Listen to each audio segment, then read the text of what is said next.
dapati jam orang sholat di tempat saya tertinggal. Kadang bukan jam yang mendapat jamaah. Jadi jamaah tersebut memberikannya kepada saya karena saya tinggal di situ.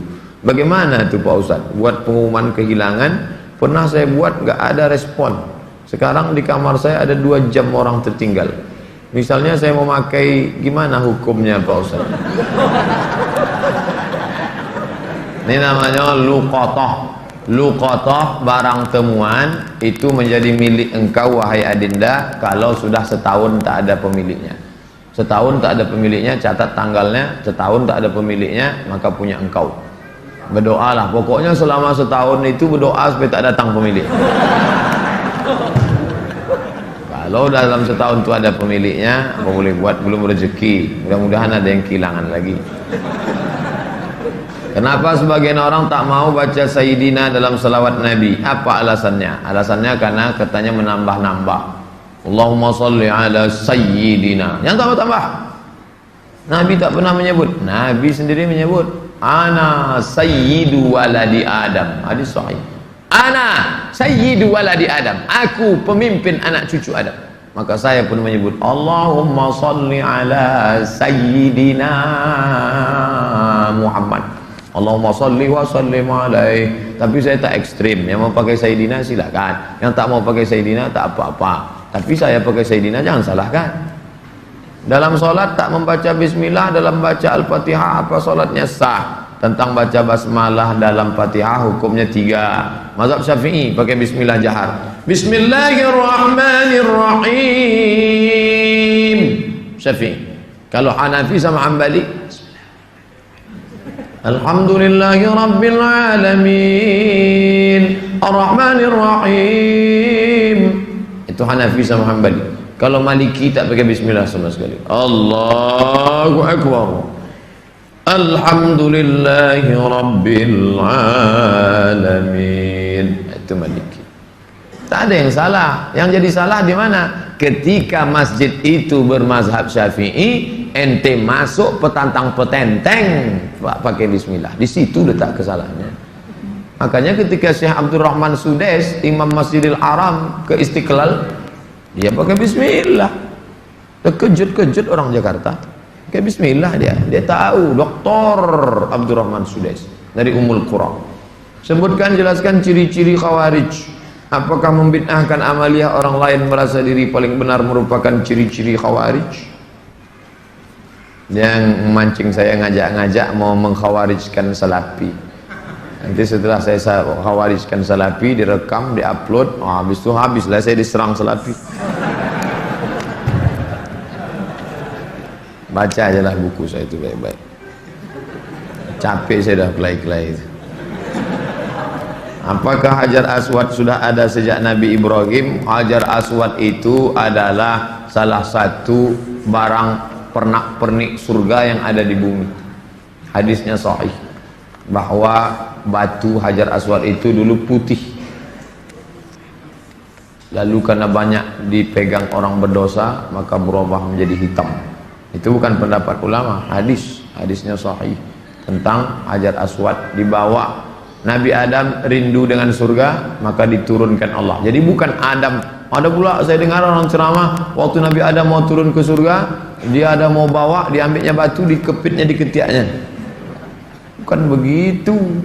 Adam sudah turun, lalu rindu ke surga, dibawa Jibril. Kata Jibril, ini oleh-oleh dari surga. Itulah Hajar Aswad. Aslinya putih, tapi karena dipegang oleh orang-orang berdosa, menempel dosanya itu di batu itu menjadi hitam. Bukan yang bulat itu Hajar Aswad. Ada butir-butir kecil-kecil hitam-hitam dia. Tengok dari dekat. Itulah Hajar Aswad, ditempelkan ke dalam batu. Baru dibalut dengan cangkang yang terbuat dari besi. Nah, itu yang dicium. Batu kecil-kecil dalam. Yang besar itu batu biasa, ditempelkan ke dalam batu biasa. Hajar Aswad namanya. Kalau istri tadi putih kemerahan, panggil dia Humaira. Kalau hitam ya Hajar Aswad. Jangan marah deh. Umur saya 24 tahun. Sekarang saya sudah kerja di perusahaan A. Saya baru diterima di perusahaan B yang merupakan pekerjaan impian saya. Tapi jika saya mengambil pekerjaan di perusahaan B, saya tak boleh menikah selama setahun. Sedangkan calon saya tak mau menunggu karena orang tuanya sudah tak bisa menunggu. Menurut Ustadz gimana? Karena di satu sisi saya ingin bekerja di perusahaan B karena gajinya lebih besar dan itu pekerjaan impian saya. Tapi penempatannya di luar kota. Jika jadi menikah kami bakal LDR. Tolong Pak Ustadz, ini tak ada masalah fikih, ini masalah perasaan.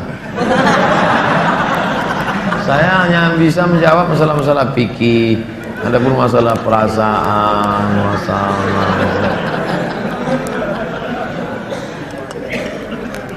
saya yang bisa saya jawab tuh halal, haram, makruh, mubah, rukun, syarat, wajib, sunat, sunat muakkad.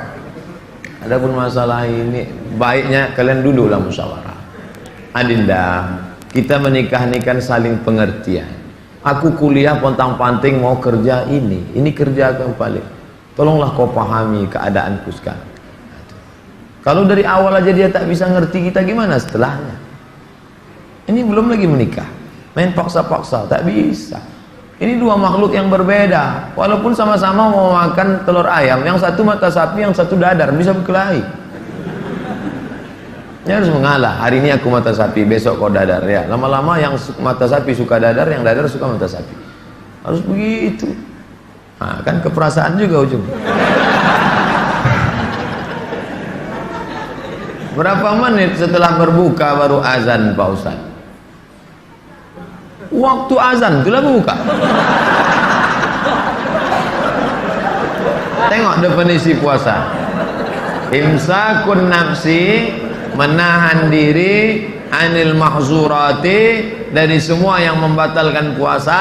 Min tulu'il fajri, dari terbit fajar. Terbit fajar itu azan subuh. Ila ghurubis syamsi, tenggelam matahari, syafaq ahmar, azan maghrib. Hanya saja bagi muazin minum dia dulu. Muazin itu dianjurkan minum dia. Zahabadh dhama'u wa batallatil uruq wa thabatal ajru, baru dia azan. Allahu akbar, Allahu akbar. Nah, itu dah minum tuh. Kalau yang belum minum, Allah, belum minum. Apakah boleh kita makan setelah selesai, setelah Isya masuk?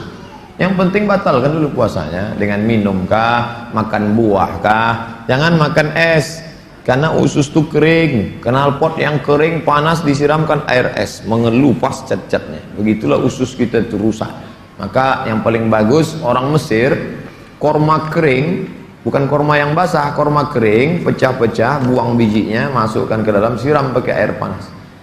Agak-agak 2 jam menjelang berbuka. Nanti menyatu dia, diminum. Itu yang paling bagus. Minum kesukaan Nabi, air korma.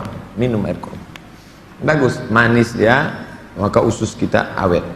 Apakah batal puasa mencicipi gulai untuk merasakan garamnya? Mazhab Hambali mengatakan tak batal, karena dia tak masuk ke rongga, tak masuk ke dalam, hanya di ujung lidah. Di ujung lidah ini ada perasa. Ini teteskan ini. Maka tak batal, karena tak masuk. Habis dirasanya gini, habis itu diludahkannya boleh. Tak masuk ke sini, tak masuk. Mazhab Hambali, tapi saya tak mengamalkan. Saya tidak mengamalkan. Ini saya jawab, mana tahu nanti ada ustadz. Saya bilang tak boleh. Tiba-tiba ada ustadz yang katakan, oh tak tahu Ustadz Somad. Saya tahu, tapi saya tak amalkan. Kenapa? Membuka pintu celah. Saya tak menyalahkan Imam Hambali. Orang sekarang imannya tak macam Hambali. Asik mencicip aja dari pagi. Cicip, sikit-sikit. Ustadz, gimana cara menghafal Quran? Kami dulu aturan di Al-Azhar tidak pakai SKS, kuliah tak SKS, setahun dipaket 14 mata kuliah, 2 juz Al-Quran, tidak pakai SKS, tahun 1, tahun 2, tahun 3, tahun 4, 14, 2 juz. Jadi cara kami sebelum subuh dihafal dulu, satu halaman, sebelum subuh hafal 1 halaman. Nanti ke masjid qobliyah subuh baru diulang waktu baca tahiyatul masjid, itu dibaca. Maka lama sholatnya karena mengulang, 1 rakaat setengah diulang.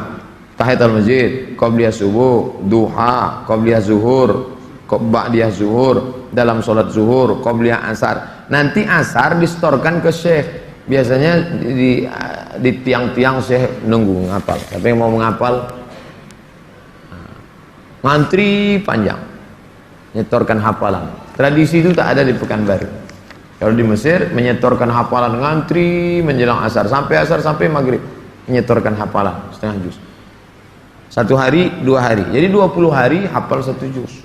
20 hari. Nah, baru waktu yang lain dipakai untuk menghafal. Ujian tak boleh bawa buku, masuk ke dalam hanya pena saja, bawa kertas tak boleh. Kalau ketahuan mencontek, ditangkap, bisa dicabut, deportasi. Jadi kalau sudah deportasi, putus beasiswa, pulang tak dapat tiket, diusir dari asrama, malu. Karena dulu sebelum berangkat udah kenduri motong kambing. Jadi tekanannya tinggi. Jadi ketika saya pulang, saya terapkan sistem itu, tak boleh nyontek. Semuanya menyontek. Akhirnya saya berpikir, saya gimana supaya saya buat 10 soal. Buat 10 soal, bagi. Boleh nyontek Pak? Silakan. Oh, kok lain soalnya? Baru tahu dia. Saya masih muda Ustadz, ya, kelihatan dari tulisannya. Saya menyukai seorang akhwat. Alhamdulillah. Sempat antum suka ikhwan? Masuk antum yang 144 di. Apa yang harus saya lakukan Pak Ustadz? Kalau untuk meminang sekarang saya tak bisa karena masa kuliah. Saya nggak mau pacaran, tapi saya takut nanti akhwat yang saya suka ini diambil orang. Apa yang harus saya lakukan Pak Ustadz? Antum datang ke orang tuanya, Pak, saya mau minang anak bapaknya. Kapan kau nikah?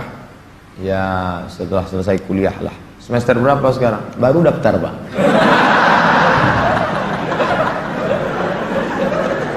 Itu rasa-rasa biasa saja itu adik-adik sekalian.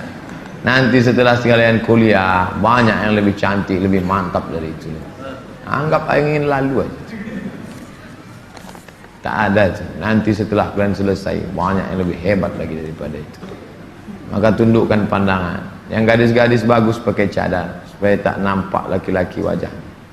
Ustadz di mana di Pekanbaru ini tempat belajar tahsin ngaji? Ustadz Hardi LC. Datang ke Tafakuh, banyak kajian, jamnya ada. Datang ke kantor Tafakuh, depan gedung guru. Dari sini sebelum Purna MTQ, gedung guru sebelah kanan ada perkantoran Sudirman. Di depannya ada karaoke Rosa. Tapi jangan antum masuk ke situ. Kanan karaoke, yang kirinya Tafakuh. Dr. Mustafa Omar. Tanya, ada Ustadz Hardi? Nah, daftar tahsin dengan Ustadz Hardi. Ustaz, Nabi Muhammad tak pernah cukup puasa sebulan pada bulan Sya'ban. Bagaimana kalau puasa bulan Rajab? Tak pernah, tidak pernah cukup puasa. Pernah Nabi. Bulan Sya'ban pernah Nabi sebulan. Karena Rasulullah SAW yasumu Sya'ban kullan. Kata ulama makna kullahu, pernah dia sebulan. Tapi tidak tiap tahun. Pernah, tapi tidak tiap tahun. Bagaimana dengan Rajab? Rajab bagus. Mana dalil puasa Rajab? Wa minal hurumi fasum, berpuasalah engkau di bulan-bulan haram. Bulan haram itu Zulqa'dah, Zulhijjah, Muharram, Rajab. Dalilnya umum. Ustadz, gimana biar istiqomah sholat di masjid? Begitu sedengar azan langsung bangkit. Karena waktu azan berkumandang setan lari tunggang langgang. Wa 'alaiha duratun, sampai terkentut-kentut. Begitu terdengar azan, Allahu Akbar, Allahu Akbar, bangkit langsung berangkat. Jangan antum santai nanti aja lah nunggu iqamat. Oh enggak.